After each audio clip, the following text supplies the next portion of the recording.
लगातार पार्टी के कार्यकर्ताओं को अलग अलग प्रकोष्ठ संगठनों को जोड़े जाने का काम इस डिजिटल क्रांति से हो रहा है। इनके पंचायत में विद्यालय हम खोले हैं, नौकरी का अवसर हमने दिया, जमीन बगैर लिखवाए हुए। 2025 में बिहार विधानसभा चुनाव होना है और ऐसे में मीडिया सेल की एक अहम भूमिका होती है। इसको लेकर आज जदयू कार्यालय में भी कहिए एक बड़ी बैठक बुलाई गई थी। इस बैठक में आईटी सेल और मीडिया सेल वहीं प्रवक्ताओं की बड़ी बैठक थी। इस बैठक में निर्णय लिया गया कि सरकार की जो नीतियां हैं जनता तक किस तरीके से पहुंचे। इसको लेकर आज कहिए कि जदयू के राष्ट्रीय प्रवक्ता राजीव रंजन और मुख्य प्रवक्ता नीरज कुमार क्या कुछ कह रहे हैं, पहले आपको वो सुनाते हैं। डिजिटल क्रांति से दूर कोई राजनीतिक दल नहीं हो सकता और पार्टी का जो सांगठनिक आधार है, राज्य की सबसे बड़ी पार्टी के तौर पर हमने उसे उभारा है। आदरणीय नेता और बिहार के करिश्माई मुख्यमंत्री नीतीश कुमार जी के कार्यकाल के जो ये सुनहरे 20 वर्ष है, इसकी असाधारण उपलब्धियों को जन जन तक पहुंचाने का दायित्व पार्टी ने अपने कंधे पर लिया और बखूबी मीडिया कार्यशाला और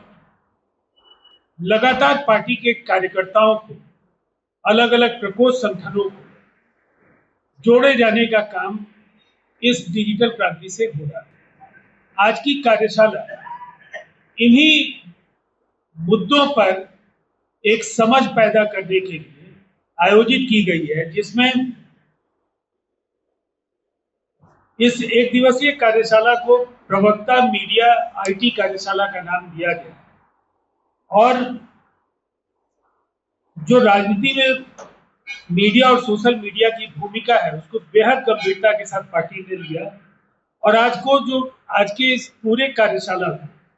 जिन सत्रों में बांटा गया है उसमें हम अपनी असाधारण उपलब्धियों को वीडियोस के जरिए और पोस्ट के जरिए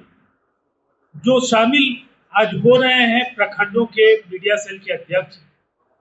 जिलों के मीडिया सेल के अध्यक्ष, जिला प्रवक्ता और साथ ही साथ मीडिया सेल के प्रदेश पदाधिकारी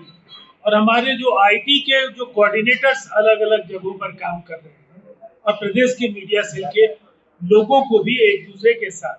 समन्वय के साथ काम करने के संबंध में बताया गया।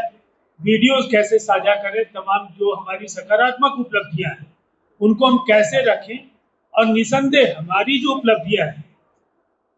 ऐसा देश में शायद बिरले कोई उदाहरण होगा जहां पतन की अतल गहराइयों में जो राज्य पूरी तरह से चला गया,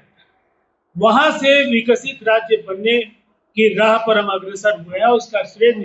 निसंदेह नीतीश कुमार जी को जाता है। अब ये करोड़ों लोगों तक इन उपलब्धियों को पहुंचाना, दिल्ली और पटना, केंद्र और बिहार दोनों स्थानों पर एनडीए की सरकारों ने जो काम किया है और बिहार के जो पिछले 2 बजट के जो बड़े ऐलान हैं और आने वाले समय में जो केंद्र और राज्य में एनडीए की सरकारों के बने रहने का लाभ राज्य को होगा, इन सभी सवालों पर एक जागरूकता और समझ पैदा करने के लिए आज की कार्यशाला को आयोजित किया गया। अब कुछ मुद्दों पर और विरोधी पर राजनीतिक बाग की जैसा चपटना,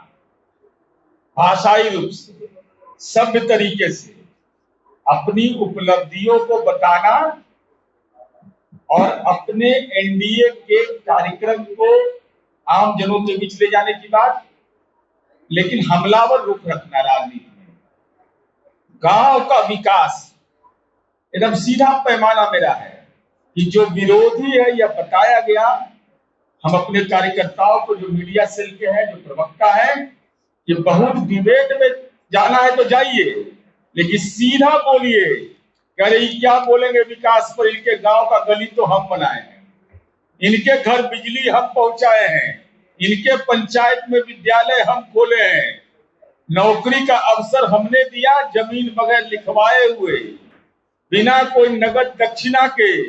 और तेजस्वी जी के तो परिवार में श्रीमती गुंजन यादव को नौकरी नीतीश कुमार जी के लागे मिला। एकदम बुनियादी रूप से हम लोगों ने बताया है कि इस कार्य नीति पर आपको काम करना है